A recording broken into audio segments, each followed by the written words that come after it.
Begini asbabun nuzulnya begini.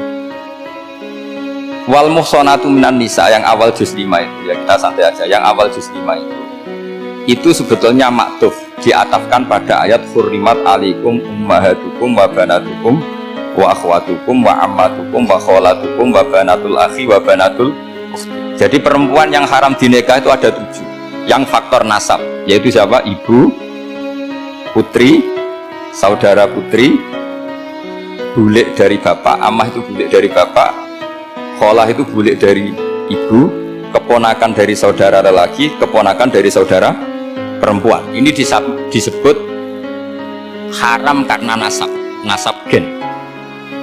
Kalau orang Jawa bilang hanya 4 karena ngitungnya bulik baik dari bapak maupun ibu. Kalau orang Jawa bilang kan bulik terus keponakan dihitung 1. Padahal ada keponakan dari saudara lelaki, ada keponakan dari saudara apa? Perempuan. Wa banatul akhi wa banatul ukhti. Terus kedua haram karena rodok. Kita tahu dalam hukum Islam rodok adalah sama dengan nasab. Jadi ibu yang pernah menyusui kamu berarti jadi ibu kamu, dan saudara sepenyusuan berarti menjadi saudara kamu. Ini disebut wa ummahatukum allati arda'nakum wa akhwatukum minar rodok. Terus ketiga haram karena musoharoh, karena besanan. Jadi pagi ini misalnya saya nikah dengan Sri, bilang qabiltu nikaha wa taswijaha bil mar'il madkur.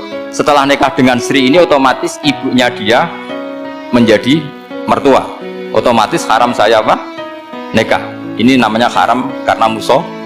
Atau kamu punya anak Zaid, Zaid pagi ini akad dengan Sri, berarti Sri adalah menantu Anda, otomatis haram bagi Anda. Itu namanya haram karena musoh haram, karena bisanan. Itu yang disebut waroba apa haram-haram itu kan saat terus itu wa ummahatu nisaikum, apa ibu dari istri-istri kamu. Memang ini agak jelimet, tapi memang syaratnya mufassir harus biasa jelimet. Jangan hanya nyari partai ayat-ayat untuk kepentingan partai. Wah itu ngeri. Ajo Quran dipakai kampanye. Terus itu berarti sudah 3 kan? Haram karena nasab, karena rodok, haram karena musoh. Terus yang keempat ini haram yang bukan karena sebab pada seorang perempuan tapi karena istri orang. Disebut wal muhsanatu minan nisa. Haram menikahi perempuan yang masih milik orang lain. Orang lain yang menikahi ini istilahnya Allah adalah lelaki yang menikahi perempuan ini adalah lelaki sing muhsinina ghairu musafihin, secara nikah yang sah. Nah, nikah yang sah itu begini dalam hukum fikih Islam. Saya nikah dengan Sri, kalau hanya akad itu saya wajib bayar mahar hanya separuh. Jadi kalau saya janji bayar 1 miliar berarti wajib bayar berapa? 500 juta. Kalau janjinya 100 juta hanya bayar 50 juta. Itu yang wajib bil akdi. Nanti wajib sepenuhnya nunggu bil jima. Kalau sudah hubungan intim baru wajib 100%. Jadi kalau ada di Jawa nikah dengan seperangkat alat sholat itu yang atasannya tok itu wajib karena akad. Nanti bawahnya nunggu setelah hubungan apa? Intim. Nah, ini hukum Quran bukan hukum saya.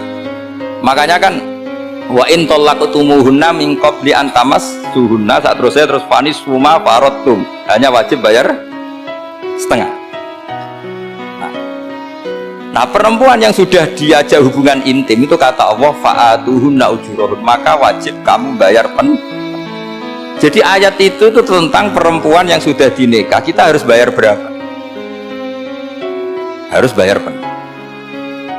Ini penting saya utarakan. Nah, problem kita sebagai orang Indonesia ini juga problem Pak On, problem semua kiai. Mahar di Indonesia itu nggak bisa dibahas di Quran karena keterlaluan, kecilnya itu keterlaluan. Saya ini kan kiai, sering ngakatkan tuh sampai bosan, seperangkat alat sholat itu ngawur sekali. Ini mbak harus nggak mau. Saya provokasi minimal itu ya berapa? 100 juta berapa? Pantasnya berapa? Pantasnya berapa? 10 gram itu berapa nilainya? Kan 1 gram 500.000 baru 5. Ya sudah mendingan itu 10 gram ya. Quran itu bayangannya gini, sambil latihan, yang hafal-hafal biar latihan. Jangan dapat beasiswa karena hafal tapi nggak jelas hubungannya. Quran tuh bayangannya gini, ini nggak mungkin Quran ini bisa dibaca di Jawa. Wa in aradtum istibdala zawjin makana zawji wa ataitum ihdahunna qintaran fala ta'khudhu minhu syai'a. Jika kamu nikah sama seorang perempuan kemudian kamu cerai, maka mahar yang sudah kamu berikan jangan ambil lagi. Karena mahar di Arab itu mahal, 100 juta, kadang mobil Alphard, kadang GMC. Sehingga setelah menceraikan tuh kebayang menarik. Kok enak dulu saya memberikan itu kan dapat servisnya, sekarang sudah saya cerai saya tarik. Kalau mahar di Indonesia kan seperangkat alat sholat. Jadi gak kebayang ada kalimat fala ta'khudhu minhu syai'a, jangan ambil lagi. Kebayang ngambil aja enggak? Apalagi kalau nikahnya sudah 2 tahun kan sudah lusuh sudah. Tapi kalau di Arab itu kebayang karena mahal. Makanya orang Arab suka nikah orang Indonesia karena murah. Jadi bahasa kintoron tuh harta yang nggak ternilai. Wa ataitum ihdahunna kintoron, yang nggak ternilai, mahal betul. Itu pernah saya hitung, ada yang mahar itu 400 juta, ya sekira segitu. Nah makanya setelah dicerai Allah memperingatkan, setelah kamu kasihkan ya jangan minta lagi. Kenapa kepikiran minta? Karena jumlahnya besar. Kalau di Indonesia kepikiran nggak minta, nggak kepikiran, saking kecil. Seperangkat alat sholat kadang 1 juta. 1 juta itu setelah hubungan intim, sebelumnya yang wajib hanya 500. Itu kan nggak kebayang. Makanya susah ngartikan Quran di Indonesia, kadang susah karena kadang terlalu. Itu pernah Sayyidina Umar radhiyallahu anhu pernah bilang begini, wahai para perempuan, mahar itu jangan mahal-mahal, kasihan para lelaki. Itu ada perempuan alimah ya, orangnya alim betul, meskipun nggak pernah sekolah di UI tapi alim itu usul langsung gini, ya Amirul Mukminin, laisa dzalika laka ya Amirul Mukminin, waqad qala ta'ala wa atiitum ihdahunna qintaran. Kamu hanya seorang Amirul Mukminin, tidak berhak bikin aturan pembatasan mahar. Allah saja tidak batasi, kenapa kamu batasi? Sehingga dulu yang namanya nikahnya Sulaiman Agung atau Jamaluddin Syafarat, kalau hadiah ya sampai tas mahal itu kan dari bahasa Arab mumtaz, mahal. Mumtaz itu istimewa, mahal itu dia punya istri yang sangat dicintai, dikasih hadiah mumtaz mahal. Istilah Jawa jadi apa? Tas mahal. Itu sama Mujid Ulil Albab kalah. Itu kalau cerai kan kepikiran minta lagi, dikasihkan yang baru. Tapi kalau di Indonesia tidak mungkin, karena apa tadi? Seperangkat alat sholat. Begitu nyari yang murah lagi. Yang bagus kitanya, bungkusnya yang bagus.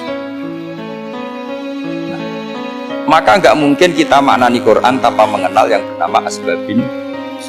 Karena makna ayat itu bisa kacau kalau kita tidak tahu asbabin. Yaitu kayak tadi makna fa'ina ma tuwallu fasamma wajhu. Itu maknanya kan kamu menghadap mana saja, boleh saja di sana ada ridhonya Allah. Berarti kan bisa ke timur, ke selatan, ke utara, ke barat. Itu bahaya betul. Sehingga kata ulama harus mengkaji asbabin supaya porsi ayat ini sampai semana jauhnya itu kita tahu. Tanpa tahu itu tidak bisa.